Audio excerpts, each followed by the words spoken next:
Good afternoon. Good afternoon. It is Thursday, January 29th. I have skipped this week. Monday was pretty awful. Bad day at work. Tuesday. What did we do Tuesday? Tuesday we went out. We went out just to air up the tires and then come back home and try and get warm. But both of our cars had low tire pressure. Yeah. So we went and fixed that. Then I was out yesterday. And we finished playing Stardew Valley. Yeah. And Beth began trying to play on her own. I've ordered a second set of Joy-Cons so we can do split screen. And we're just gonna enjoy the game playing it, not recording it. Yeah. Is the plan, but so she's been playing a little bit to get used to it. Yeah. Cuz I've been controlling the entire game as we've gone from the very beginning, our first time playing, until reaching perfection. Yeah. And she hasn't touched the controller at all. Funny things like she gets to a cutscene and all of a sudden the dialogue isn't just moving forward after she's read it. Weird, huh? It's weird. I'm like, oh, I have to click? Yeah, I've been doing it the whole time. Weird. But, yeah. I've had such a great experience. You've always been going at such a good pace. We read it together. It's like fun. I'm like, now I have to just move things? Yep. So we did that. That's been fun. Yesterday she had work stuff out. I hung out at home and scheduled a lot of videos. I have all of the Stardew that we have recorded scheduled through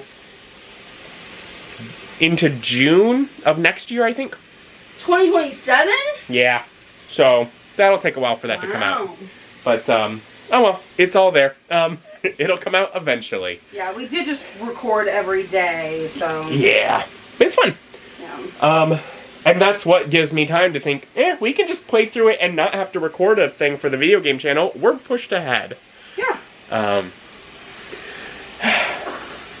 Otherwise, yeah, just kind of, other than going out to get air for tires, we've been trying to stay inside. It is still freezing. There's still tons of snow. I can attest. The roads and the sidewalks are mostly cleared. Yeah. But still everywhere because it's not melted because it's still freezing. Mm-hmm. I don't like it. Nope. Today we're making butter chicken. Yeah. Not like homemade, but we have a jar somewhere. We can put it away. Yeah. Of sauce we got at Costco. I found it. Scared me. But so just doing a simple butter chicken. Yep. And gonna do movie day. Yeah. And Beth is still figuring out. We're gonna go back. You know, last couple of weeks we just chosen ones that we both know are reliably good movies. We're gonna start going back and forth on movies, choosing some things. Yeah, I miss Twilight. I want to finish it. Are we going back? Yeah. What's the next one? We watched Twilight. We watched New Moon. Yep. Now we're on Eclipse. So we're gonna watch Eclipse. Yeah. Let's go grab Eclipse.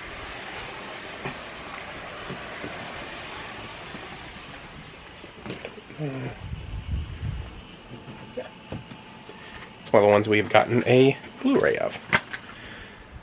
Eclipse. It's one of the ones we got on Blu-ray. Yeah. So yeah, we're gonna make some dinner, have something good to eat. Yep. And settle in to watch the Twilight Saga, Eclipse. Yeah. And I would give Eclipse 7.2 out of 10. Average.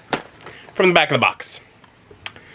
In the third chapter of Stephanie Meyer's phenomenal Twilight series, Bella Swan is surrounded by danger as Seattle is hit by a string of murders, and an evil vampire continues her quest for revenge. Bum, bum, bum, bum. In the midst of it all, Bella is forced to choose between her love, Edward Cullen, and her friend, Jacob Black.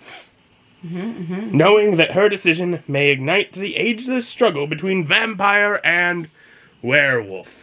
Bum, bum, bum, bum, bum. This is fun. I think, it's definitely a lot deeper than the first one was. Yeah. Which is good. It feels more shallow than the second one. That's fair. Like some of the things that we got that were fun were just really brief. We got some history. Yes. And those were fun. The backstories are really good in this one. Yeah, we got the backstory, a couple of the Cohen. Jasper and Rosalie. A couple of the Cohens. And those were fun, but they were very brief. Yeah. And even just like the opening scene of whatever guy that gets manipulated by the evil redhead. Riley getting manipulated by Victoria. They got names apparently. Like that scene, like with the fear and the thing, like in there of like a human being stalked by the vampire. That was fun. That was a fun scene. Like that opening scene was like, oh man. Because I got in the newer, the Vampire the Masquerade book. And I was like, I'm going to run this. And I ended up kind of shelving that to do Daggerheart. Yeah. Which is the campaign I just started last weekend. But it was like, yeah, that's the vibes that you know make me think of like the Vampire the Masquerade. So that was fun. The Volturi. Volturi, yeah. The coven based out of Italy. Seemed a lot lamer in this one. For sure. Like in the last one, we have like them in their environment doing their thing. This is like four teenagers like hanging out, being all like, "Yeah, we'll let other people do work for us." Yeah. They very much are wanting to not directly.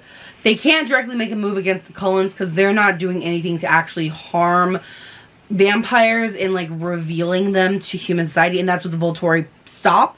Is they don't want humans to know that vampires exist. They want to continue to live in the shadows, and they kind of enforce that. If things are getting too out of control, they stop those. Well, on the other hand, there's an ulterior motive of Arrow and the leaders of the Volturi that they want Edward and Alice with their magic powers to be part of the Volturi. So they need to cut down their family members to force them to have to be a part of a different group and that kind of thing. So they want to take down the Cullens, but they have no reason to. So now a third party wanting to take down the Cullens is like, we could maybe utilize that for our good. So yeah, we should be stepping in and intervening because this is getting really out of hand. But also, if we let it go a little bit longer, does it do what we want it to do? And fight the thing that we like to avoid us dirtying our hands, kind of like that political play. It obviously fails, but also it's for teenagers making the decision because the mind of one of the leaders, the higher up, is being watched by Alice. Yep. One of the Cullens. So it's just these kids that are like making this decision, and they seem really lame. To be fair, I understand that they seem like kids to you, and it's one of those things of like the movie does not do the same justice that the books do. Obviously, I am judging the movie for sure. But because I have the knowledge of the books, and I know that these are their top 4 strongest people. We've got Dimitri, we've got Felix, we've got Alec, and we've got Jane, and like these are their power horses in their powers and like their strength. So that's why they're being sent out. Yes, they look like 4 teenagers. I completely agree with the looks and the aesthetic of it. I understand the complaint. But also... But it's not just like their physical look. It's the way they hold themselves. Yeah, it's it looks like teenagers trying to be like, we're more important than we are. That's the vibe that you get from how they present themselves. But yeah.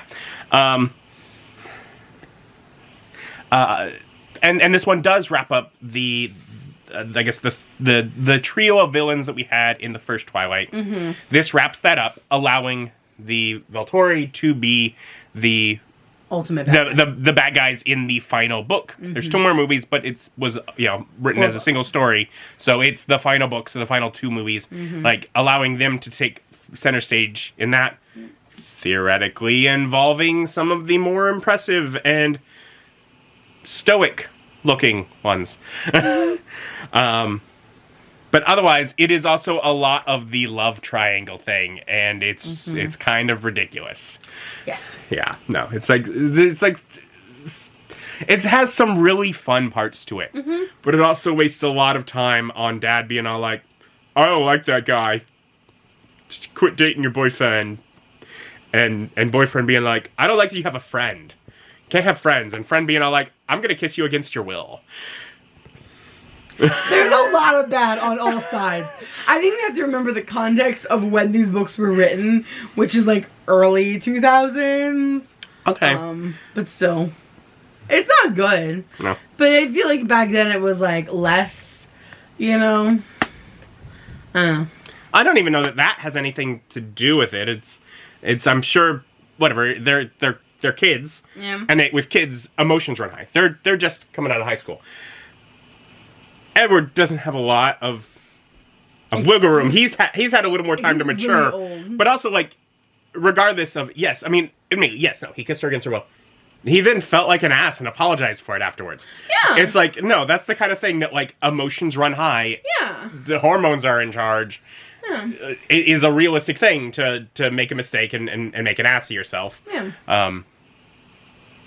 But it's still like you're an idiot. Jacob's for sure an idiot. They're all idiots. Our lead cast all plays idiots. The world is cool. I like a lot of stuff with the world. I'm liking this stuff. Like when we're seeing things away from them, or even the history of some like the other Collins. The histories are good. I like that. I liked the stuff when we got to go to Italy in the second one. Mm-hmm. Some of like the chaos in Seattle was fun. Just the main three's story is like, I don't care as much. That's fair, honestly. Oh no, I brought you to somewhere too cold. Now you're cold. And I'm cold. However will we keep you warm? Oh, mister, I'm jealous of guy. Can you keep my fiancé warm for me? But control your thoughts. I can read your thoughts. It's pretty miserable, and there's a fifth Twilight book that came out later. Like she wrote Twilight from Midnight Edward's Sun. perspective. Yeah, Midnight Sun. Which if it's the story of just Twilight, because it's so much bigger. It's so much bigger, but I have no clue. I've not read it, but there's a part of me that's like, because it came out so much later, and I wasn't really reading as much, so I bought it because I'm like, I'm gonna complete the series, but I haven't had a chance to read it. I'm insane. You bought it more than once because you had it at your parents, and now we have it here. Yeah.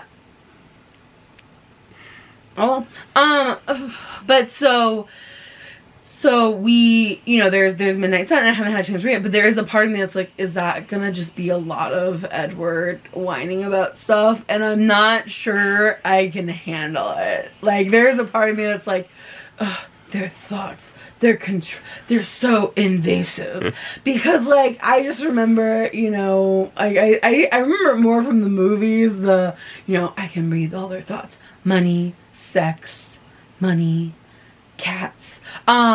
Which is Twilight, and it's the one I it's such a stupid line. It's so stupid, and I love it. Spider monkey. Yes, there's so many stupid. So I just, you know, I just don't know if I can read it. It's fine watching the dumb movies, but I'm not 12 anymore. I'm not in 6th grade anymore. I can't read them anymore. I did read them all in 6th grade. Anyways, so that's fun, and we're getting through your series. Yay! You happy? Yeah, we did finish them. Yeah. Always, we're relaxing, Connor and I. Thank you for joining us. Join us as our journey continues. Bye. Bye.